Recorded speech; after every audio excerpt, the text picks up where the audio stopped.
The story starts with Rain's shroud getting called out by his party members. Arios tells Rain he is fired from the party, shocking Rain. Rain asks for the reason and Leanne harshly says it was done because he is useless. At this, other members start mocking him, and when he tries to talk, Arios tells him he shouldn't since it'll be pathetic. So, Rain leaves the party along with returning the gear. Rain starts thinking about what he should do now in the city on the horizon. While he was still thinking, some children came to him and asked whether he had completed the job or not. Then they ask him to do the usual thing, and Rain happily accepts. Rain sees an eagle flying and makes a temporary contract with it. He orders the eagle to say hello to the children, which makes the children very happy, and he decides to let the eagle go. The children tell Rain they'll become Beast Tamer just like him rather than being a hero. When Rain inquires about this, they say the other party members always look annoying. But Rain is different and always plays with them. At this, he remembers the people's annoying behavior whenever he talks about the hero party. Thinking for a while, he decides to become an adventurer. At the Adventurers Guild, Rain gives his name for registration as an adventurer. He asks the guild receptionist, Natalie Brett, to tell him about the adventurers system. She gives him the essential knowledge and asks his class. Upon hearing Beast Tamer as his class, she becomes anxious, which makes Rain remember what Leanne had told him before, but Rain says he'll be fine. He was then told to kill 10 goblins as a registration test. Using a squirrel, he tracked the goblins and started to attack them. He kills them off and collects the magic stones. He then hears someone scream only to find out a girl is being cornered by a killer tiger. He decides to act on his knife to attack it, but its skin is so hard that the knife breaks up. As the killer tiger cornered him, he witnessed the girl jumps at a very high speed and slams the tiger. Rain sees that the girl is from the cat tribe, said to be an endangered species. The girl falls, and Rain asks whether she is okay or not. She says she is hungry. After Rain gives him some food, she gives him thanks and introduces herself Kanade. While they start talking about themselves, Rain tells her about his banishment, which makes Kanade angry with the hero. This made Rain happy as she was angry with him, and he patted her on her head, and she happily enjoyed it. She then asks Rain to tame her. At first, Rain wonders if it is possible to do so but feels that he wants to know Kanade better and try it, which turns out to be a success. At the Adventurers Guild, Rain submits the items that he gained from his quest to the guild receptionist Natalie, who informs him that he's passed his adventurer's trial. With that, he's now recognized as an F-ranked adventurer, and he's given 50 copper coins for completing the quest. Natalie also states that although the payout is paltry, once Rain completes more quests, he'd rank up and earn more money for his troubles. With ranking up in mind, Rain notes that he'll need lodging and, to achieve this, would need to earn more money. Later, Rain meets with Kanade in the cafeteria, where he informs her that he's an official adventurer now and asks if she'd like to accept a quest. As Kanade happily accepts, a man approaches the two and takes an immediate interest in Kanade because she is a cat spirit.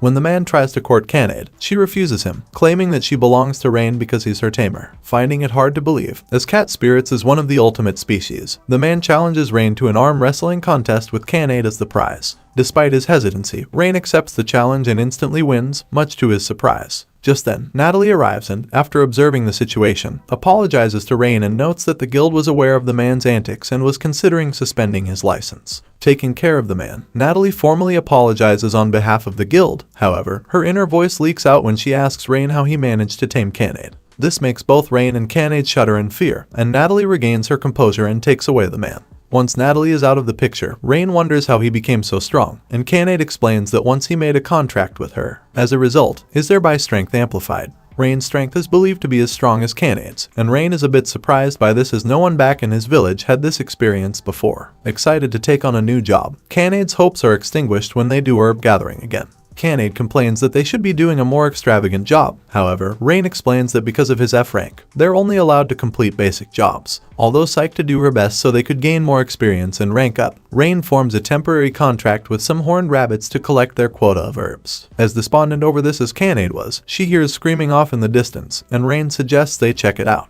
At the location, an old man and his mule are surrounded by a group of bandits known as the Ebon Fangs. Hiding behind a nearby bush, Kanade informs Rain of the Ebon Fangs' infamous reputation as a brigade of bandits with 100 members to their rankings. Although Kanade believes they should fall back and get help, Rain refuses and thinks they should take the bandits on themselves. Understanding her master's gumption, Kanade is told to rescue the old man while Rain deals with the bandits. The two then ambush the bandits, and as Rain deals with the bandits, Kanade checks on the old man while her inner monologue notes her worry that Rain may not be able to handle his newfound strength. However, as Kanade observes Rain fighting against the bandits, her heart starts to race, and when he finishes, Rain notices that Kanade's face is reddish and believes she was hurt. Kanade, however, denies the fact, and the old man speaks out to thank the two for their help. The old man then explains that a group of adventurers protected him. However, they fled when the bandits arrived, and he voices his concern over the reprisals of the Ebon Fangs. Briefly contemplating over it, Rain decides to deal with the rest of the Ebon Fangs, much to Kanade's dismay. En route to their destination, Rain temporarily contracts some animals around the surrounding area to scout out the Ebon Fangs. He also explains to Kanade his reason for wanting to deal with the remaining Ebony Fangs members and assures her that he has a plan on how to do so. Soon, they reach the Ebony Fangs hideout, and Kanade is dejected that a temporary contracted animal once again beat her to the punch of an important task. Rain then apologizes to Kanade, who regains her composure, noting that she was only fooling around with Rain, and asks him what the plan is from there on out. In his explanation, Rain details the plan hinges on another temporary contract with an Abi, whose skill can paralyze a person for over 12 hours. Astonished that Rain could tame an insect despite being a beast tamer, he tells Kanade that back in his home village, he learned the basics of the tamer subclass insect taming for a while. As astonished as Kanade was, she's ordered to return to the town and get some reinforcements while he has the Abis handle the Ebony Fang members. Although Kanade felt dejected again by her value as Rain's familiar, she snaps out of her emotional state and learns the need for reinforcements. The reinforcements that Rain wanted were called the Order of Knights, a group tasked by the government to uphold peace in the lands. Understanding her task, Kanade leaves, and a swarm of Abis arrives, and Rain forms a temporary contract with them all. Elsewhere, 2 of the 3 adventurers who were tasked with protecting the old man earlier before are revealed to have been Rain's old comrades, Mina and Liam. The 2 curse their situation and how Arios and Agath were sucking it up with the nobility while they're forced to take on jobs as adventurers. They then redirect their frustrations to the beast tamer they were partnered with, opining their disdain for his inadequacy as a beast tamer. However, in his defense, the beast tamer claims that the demands of the 2 were far too complex for him to accomplish. He also claims that their notion that a beast tamer can tame over 20 animals is impossible, which Leanne considers to be a lie and holds the beast tamer responsible for their failure. Accepting the responsibility after being coerced and threatened by Leanne, she internally refuses to believe that Rain is any higher than the garbage she thought him to be.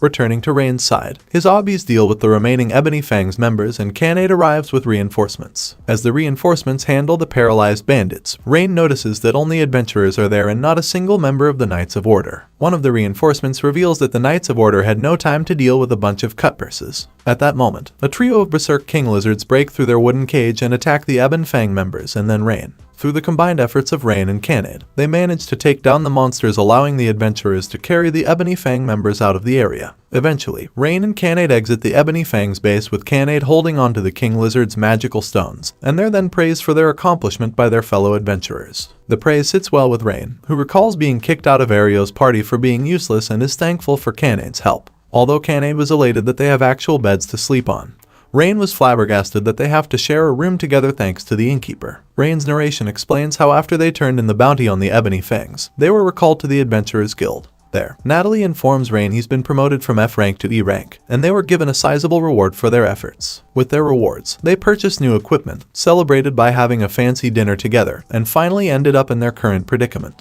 Despite his apprehension, Rain agrees to share the room with Keed for the night, and as Rain sleeps, she contemplates how fortunate she is to have been found by Rain. A week passes since Rain first met with Keed, and in Rain's inner monologue, he explains his enjoyment of the laid-back adventuring lifestyle he and Keed have been living thus far. From the Adventurers Guild, they learn from Natalie that a hooligan has taken refuge at Stride Bridge and picks fights with anyone who tries to cross the bridge. Enticed by the 5 gold rewards, Rain accepts the quest and immediately heads to the bridge with Keed. Shortly after they arrive, a red dragon flies overhead, lands close to the 2, transforms into a female humanoid, and proclaims its desire to fight them. Surprised that the red dragon is really a woman, Rain asks if she's the noted guard dog of the bridge, which she confirms and introduces herself as Tania, a dragonoid. Apparently, Tania was using the bridge as a training ground for training, and Keed explains to Rain that it's a form of pilgrimage to dragonoids, and Tania confirms it. Tania then openly challenges the 2 to a match, and both Rain and Keed agree to the challenge. The battle starts with Tania throwing a punch at Rain, who barely defends against it. Impressed by this feat, Tania then breathes fire at the 2, setting Keed's tail on fire. Because of this, Keed fights against Tania, and Rain watches in amazement at how Keed can fight against Tania on equal footing.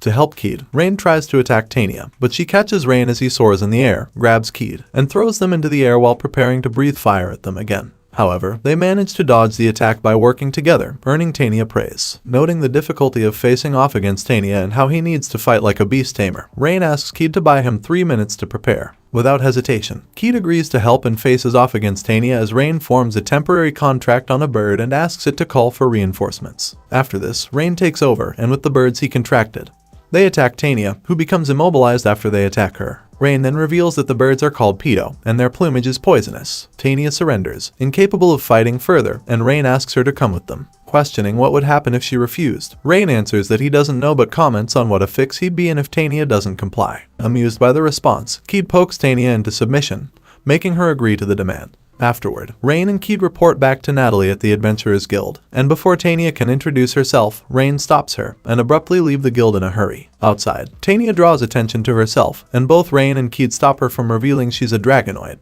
On the outskirts of town, Tanya is disciplined by Rain, who allows her to leave, but admonishes her from starting any trouble again after this. However, Tanya, who had taken a liking to Rain, suggests that he tame her as well, to which he begrudgingly agrees and forms a contract with her. That night in town, Arios complains about his team's wasted efforts in the lost woods they spent trying to fight against monsters, with Leanne and the others complaining that Rain's old tasks were a burden on the group. Arios decides to recruit Rain back into the group, only to dump him again after they complete it. Meanwhile, as Rain sleeps on the floor, Keed and Tanya argue about which bed the other sleeps on, as one of the beds has a view of Rain as he slept. In a narration, Rain explains regarding slimes and his team was tasked with subjugating the monsters, which unsettles Canaid, due to their stickiness whenever they're defeated. Tanya then boasts that she'll be able to defeat them all for her, which earns her Canaid's praise. Standing by watching the scene unfold, Rain notes how happy he was about how the two were getting along. Time passes by, and the group cannot locate a swarm of slimes. Hence, Rain uses one of his taming abilities on a bird called Assimilate to merge his soul and control the bird to search for slimes within the area. The feat astonishes both Tanya and Keed, and after their outburst, Rain flies off to search for slimes as the two watch over his body. Eventually, Rain locates the swarm of slimes, and before they begin the job, Tanya asks Rain if he can use any magical spells. Rain answers that he can use Fireball and Heal, which under Tanya's suggestion, casts Fireball against the slimes, eliminating every last one of them. The outcome astounds Rain and Keed, but not Tanya, who explains that Rain's abilities have risen since making a contract with her. Just then, more slimes appear at the scene and, following Tanya's tuition, Rain learns how to control his magic better. Afterward, Tanya and Keed talk to a little girl outside the Adventurers Guild, informing her that they successfully completed a slime subjugation quest. Rain then joins the two girls, and after a stroll through the town throughout the day, that night, the group enjoys dinner at a restaurant. Once they're finished, Rain reveals the background of his home village and how it was lost one day due to a monster attack. A group of adventurers would rescue Rain, and he was relocated to an inn where he worked his keep for years until Ariel's group recruited him. He joined the group without hesitation, believing it'd be for the better and would allow him to prevent the same tragedy that happened to his village. However, the group thought of him as a useless tag-along,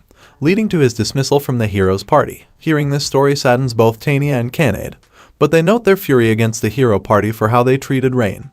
But he assures them that it's all behind him. The day after, Rain's group subjugates a bunch of orcs, one of which manages to stab Rain in his arm with a knife while trying to protect Tanya. Assuring that he's fine, Rain then uses Heal on himself that instantly heals the wound, and suggests they collect the magical ores the orc left behind and turn them into the Adventurers Guild. That afternoon, Rain does this and learns from Canaid that Tanya had wanted some time alone to herself. Tanya stood on a bridge gazing at the flowing river water below, pondering whether or not she's done the right thing. And then a little girl from the other day approached and talked to her. Tanya would have a brief heart-to-heart with the little girl that lifted her spirits. Soon, Rain finds Tanya, who formally apologizes to him for her actions earlier that day. On the other hand, Rain notes his relief for being able to find Tanya, and that night, Canaid realizes her feelings for Rain, but would flatly deny them as a fondness for him. The following day, after another successful quest was completed, Tanya suggests to Rain that they purchase new equipment, and Rain liked the idea. Before they're able to progress any further, Arios and his party confront Rain on the road and give him a sarcastic greeting. We stop the story here. The next one is very interesting and more exciting, and if you are curious about the story, you can comment part 2 in the comments column.